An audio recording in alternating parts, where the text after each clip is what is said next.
Shall we turn to the question of security? Because I think that was perhaps one comment that people had made was, they'd like to understand the security model. And we also know that a lot of people are turning to Service Mesh because they want that encrypted traffic between their pods. So should we talk a little bit first about that kind of east-west traffic, mutual TLS requirements? Yes, let's do that.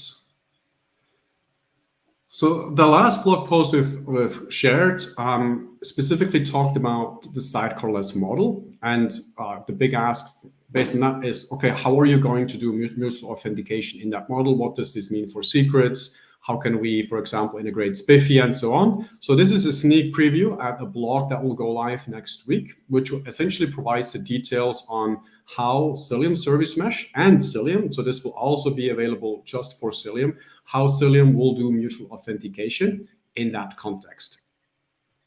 So if we scroll down a little bit, we can see the basic of what is actually mutual authentication. Probably everybody knows this, so we'll be very quick. Mutual authentication essentially validates a sender and a receiver, and they can both validate and authenticate each other. So the receiver knows I'm receiving from the sender, I know and trust, and the sender knows I'm sending to a receiver, I know and trust, and we have a certificate authority on top, which provides and creates certificates and makes sure to build this trust. So that's mutual authentication. Mutual authentication is typically done with something like MTLS, but other examples would be Ipsec or SSH. There's many, many more actually common use cases or common examples where we use that every day. But let's look at TLS. TLS will look something like this. There is a TLS handshake portion, which will be done at the beginning of every TCP connection. And in this handshake portion, in this handshake segment, the sender and the receiver will authenticate each other by sharing certificate data and sharing a key. So then after the handshake, after the authentication is done, to be able to trust each other and to encrypt all the data and to provide integrity over all the data that is exchanged as well. What's important here to understand is that both the handshake and the payload, the data, is shared or sent in the same connection. So it's a TCP connection, and you have a TLS handshake in front, and then on that same TCP connection, you also send the data. This is amazing for the internet, which is essentially unreliable, untrusted networks, and TCP can transmit and traverse everything on the internet, which makes TLS highly compatible, and it's why we are using it every day for kind of internet traffic. If we compare that to, for example, a different form of how mutual authentication is often done, we can look at IPsec with eCHO, which is typically what was done or was still often done in enterprise networking. This is where we build an authenticated network below. So we're using IPsec to, for example, authenticate all the nodes with each other and build a trusted network. When you run Cilium in transparent encryption mode, this is exactly what is being done. All the nodes will receive certificates and keys, and they will authenticate each other. So you cannot actually join the Cilium network if you do not have a certificate and a key to join the network, and you can revoke those certificates, of course, and nodes will only communicate with other nodes that are trusted. And as part of this, we get authentication, encryption, integrity, and so on. On the left is the MTLS model with a sidecar, with a proxy. Right, so you can see those are kind of the two models that are often used and sometimes compared with each other. There are a couple of pros and cons, and I think so far we have been assuming that you can either do the left or you can do the right. And I think what we believe is we want both. We want the best of both. So we will combine this together. But before I'm getting slightly ahead of myself, let's look at pros and cons real quick of both models, right? So MTLS model as done today, the big pro is that it uses service level identity. So each service has its own identity and certificate, which leads to better security compared to the node level authentication that is often done with IPsec, where only a node has an identity and all the workloads on that node rely on that single node identity. TLS is specifically designed to cross complex networks. We've talked about that, but then there's a couple of really bad cons, and that's the cons. Those cons are the ones that we want to resolve. TLS has been built for the internet, and it primarily works for TCP and QUIC, where it is built in. It is really struggling. For example, it is possible with DTLS to make it work for UDP, but it's no longer as simple as for TCP, and for a variety of other network protocols, it doesn't work at all, like multicast and so on, no chance. And it also leaks the entire application topology to the underlying network, which means all the pod IPs are actually visible. So you're not as hidden as encrypted as you might want to be, and you're also leaking all of the control traffic, such as ICMP, to the underlying network as well. And those are all things that we actually want to avoid. The node level authentication with IPsec and IKE, great because it's completely transparent. Obviously, the con is that we don't have service level keys yet.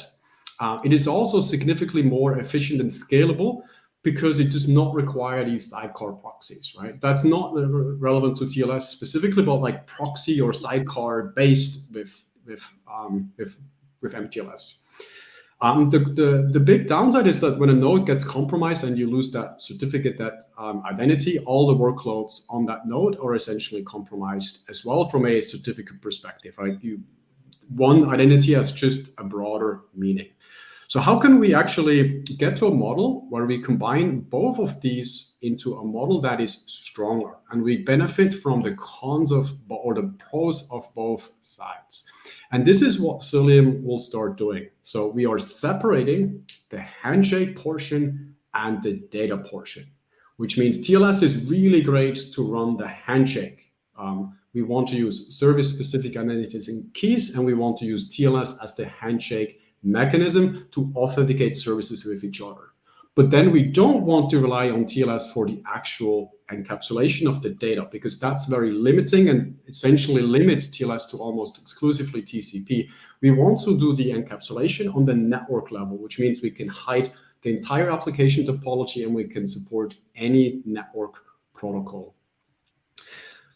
This also allows us to essentially run a completely sidecar-free model. So if you look at this is how it will look like. So on the left is the current MTLS sidecar model. And on the right, we are seeing the sidecar-free MTLS model. So you actually see, instead of just having one arrow, it has two arrows right now. So we have the MTLS TLS handshake here, which will happen between the Cilium daemons, the Cilium agents running on the nodes. And this will authenticate the workloads with each other.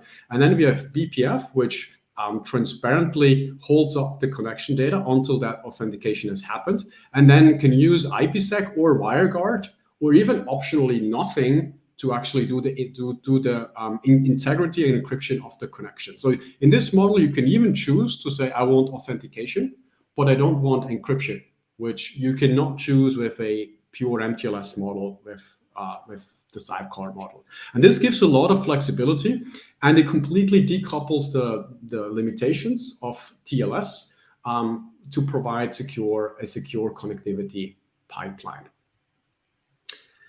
In terms of who will be managing keys, so if we now expand and away from the data path and let's look at who will be owning and generating keys, there's something really beautiful here. And it is that because we will also use TLS like kind of the dominant model right now in terms of doing MTLS with sidecars, we can actually support any existing certificate and identity management system, whether this is SPIFFE, whether it's using Cert Manager, Istio, Vault, Linkerd, whatever it is, SMI. We can reuse all of that for identity management, for certificate management, but then provide a much more reliable, much more efficient and sidecar-free data path to actually provide the connectivity and provide the mutual authentication between the services. How this will look like, and this is a preview of what's coming with the Cilium SPIFFE integration. It will be as simple as this, where you can write a Cilium network policy. Cilium network policy is the network policy language of Cilium, and you can essentially use, in this case, it's using SPIFFE ID selectors. You can essentially require that certain services require MTLS or require mutual authentication by allowing, or by doing an ingress rule like this and allowing from the SPIFFE ID and then Cilium will automatically retrieve the certificates from SPIFFE photo services and do the mutual authentication thereof. I'm showing the policy for one side of the service. In our case, both parts will need to opt in. So both app 1 and app 2 will need this policy, and both need to essentially allow each other. This prevents that if essentially both, let's say app 1 and app 2 are owned by different app teams, both app teams have to essentially buy into this model and allow this. If a proxy is still needed, so I think that's sometimes a bit of a confusion. So let's say we have this model where we actually don't need a sidecar whatsoever. If you still want functionality that does need a proxy, for example, certain forms of layer 7 load balancing or retries or circuit breaking, that is still 100% possible, but you will still not need sidecars. You can then use Cilium's per node envoy proxy, and this has a big benefit because you will only need one of them. So even in that case, if you're running MTLS with Cilium outside of the proxy, no sidecars, and you still want layer 7 load balancing, only one proxy, whereas in a sidecar-based model, you always have two proxies in every single connectivity that you see. So even in that case, it's you already divide your latency by 2 because you need only one proxy and not 2. In terms of performance, what that means, and that this may actually be surprising how impactful this actually is. This is comparing essentially requests per seconds for Istio with MTLS, Cilium Envoy TLS, MTLS, Cilium with WireGuard, and then Cilium no mutual authentication at all. So no encryption, no integrity, pure networking. So the blue is essentially the baseline, like that's what the network can do. And then with Cilium WireGuard, this is the requests per second that we can achieve if we encrypt and authenticate everything with WireGuard. So this is on this network level. Cilium with Envoy, this is the static Envoy configuration that Cilium does to provide or to authenticate with TLS and with standard certificates. And you can see that this is already quite impactful. So there's a clear performance difference. We were actually a little bit surprised that Cilium with Envoy was outperforming Istio MTLS a little bit. We don't know quite why that is. They should be relatively similar because they're essentially doing more or less the same, right? It's Envoy based with TLS. The big difference is between WireGuard and kind of the TLS model in the sidecar case, which shows that you can get mutual authentication, but with radically better performance. In particular, if we look at the latency, things become really interesting, I would say. So here, lower is better, right? Obviously, the best latency with no authentication at all. Cilium WireGuard, 2x the latency, but then it gets really bad as we go into an Istio MTLS model. So based on these numbers and based on like the other properties that we gain, the separation of authentication and of the payload is incredibly interesting to us, and is the model that we will pursue to provide mutual authentication for both Cilium Service Mesh, but also just Cilium by itself. So I guess we would expect, and I don't know if we've tried this, but I guess we would expect that a authenticated but not encrypted connection would probably fall somewhere between the blue Cilium no WireGuard, no Envoy, and yes, so Cilium WireGuard. Yeah, so it will be for the requests per second, it will be like the blue, because like once authenticated, it will have the raw performance, but the latency will be in the red, right? Because we will still have to do the authentication handshake up front. That's just the cost of doing authentication. There's actually one really good benefit. So if we go back up here, this handshake here does not necessarily have to be done for every new connection, right? Let's say we have workloads running and the workloads have authenticated each other. We could do that once and then cache the authentication result, let's say for an hour. So we only need to re-authenticate every hour or so. And then even that gets even better because we can actually re-authenticate based on an interval, even for very long-lived connections. So even if the connection down here that is then secured with Ipsec or WireGuard, if we want to continuously re-authenticate that every hour, that is also possible. It's something that's not possible with MTLS because you only have the handshake portion up front. So that adds a lot of nice security properties as well. I think one thing that also struck me, particularly when you were showing the network policy, was how this is really, rather than having a separate service mesh and a networking implementation, we're pulling this functionality into the networking element. So it really does speak to the simplicity, making it much easier to manage because you're just going to have fewer components involved. And I think that's a tangible example of how we can get this extra, the authentication functionality without needing to introduce new components. And this actually also, I think, highlights another great property. Like, it's maybe not obvious, but because this is a Cilium network policy, this essentially combines authentication and segmentation. So let's assume for a second that the identity of app 2 gets compromised, right? And somebody else gains that identity.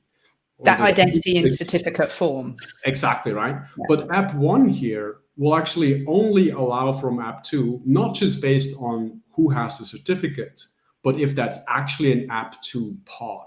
So you can then not use that and go and use that key and from somewhere else initiate a connection to app 1. That will not work. So this essentially combines both the network policy segmentation, what pod can talk to what other pod, and adds authentication on top. So you get the combination of both, which is very, very powerful. As always, security is best in layers, defense in depth, and that's exactly what we're seeing here.